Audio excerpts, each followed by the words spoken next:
Minutes Pastor 12 noon, that is Jiwe by Neema, a very classic tune right there, getting us to the Praise Junction devotion right about now. We are live on Facebook at Hope FM Live, on YouTube, and also on and also we are live on IG right now. Today being the Tuesday of 18th of July 2023, nilikuwa najiset hapo. I believe sasa niko sawa. If you're getting me pale live on Facebook or on YouTube, naweza niambia. Leo tutakuwa tunaangalia a Clarion call to prayer, like we mentioned earlier with Shiko. Leo we'll be talking about matters prayer, and not only prayer but the place of prayer for the nation, and not only that but what you should be doing as a believer at this particular time. Our text shall be Jeremiah 29 verse 7. Let me get there real quick. Jeremiah 29 verse 7, that says, Jeremiah 29:7, and seek the peace of the city where I have caused you to be carried away captives, and pray unto the Lord for it, for in the peace thereof shall you have peace. Once again, Jeremiah 29 verse 7 says, and seek the peace of the city where I have caused you to be carried away captives, and pray unto the Lord for it, for in the peace thereof shall you have peace. Today we are talking about a clarion call to prayer. I want us to start by mentioning that these people who God was talking to through the prophet Jeremiah were actually captives. So let me start it off by saying you are not a captive in Kenya.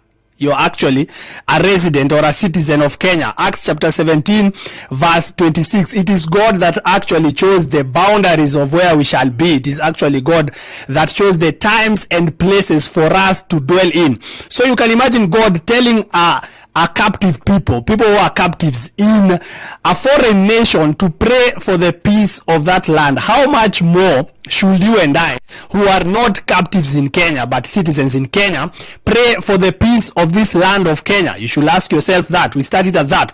Then you should not lose your focus as a believer. What is your role as a believer in this nation? Number one, we've established that you are not a foreigner here.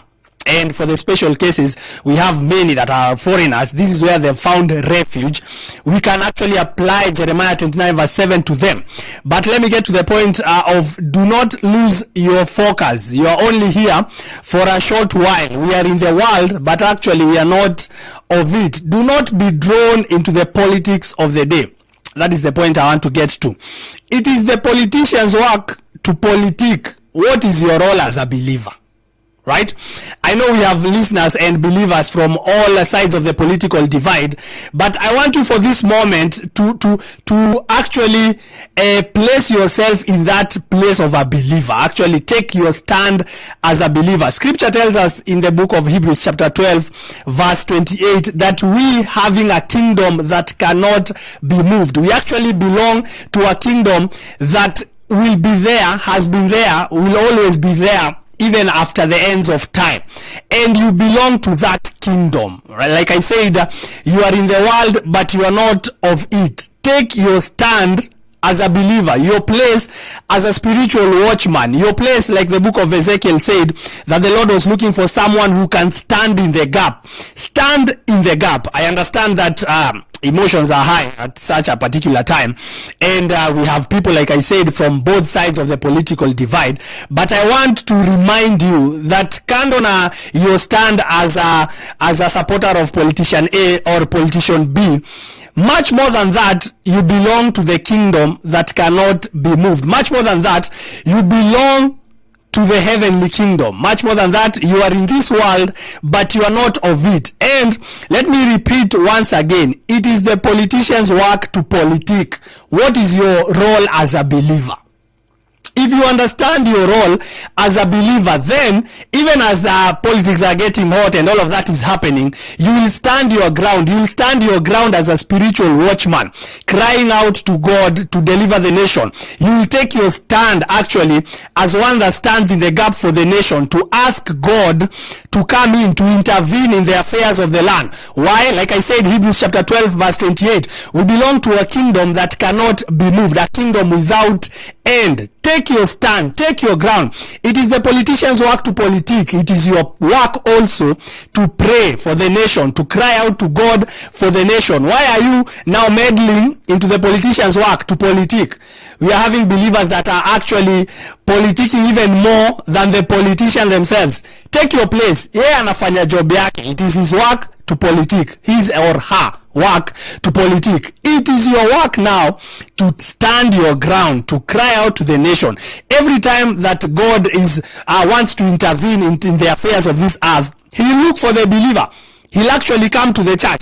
Scripture also tells us, even when judgment arises for a people, it starts in the house of God. So, are you taking your position as a believer? Are you playing your role as a believer in this nation? And like I said, we have people from both ends of the political divide. Once again, I want to repeat, it is the politicians' work to politique. What is your work as a believer at such a time?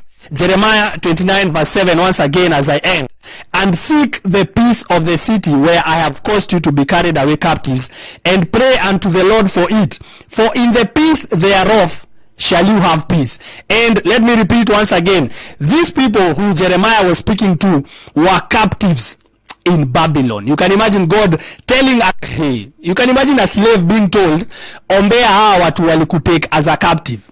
How much more you who is not a slave in Kenya, you who is a citizen, a resident of Kenya. Like I mentioned, Acts chapter 17 verse 26, it is God that chose the times and places where we are to be born. How much more yourself? Take your place, play your role as a believer. That is the devotion for today. I believe that you've been blessed and that you are actually reminded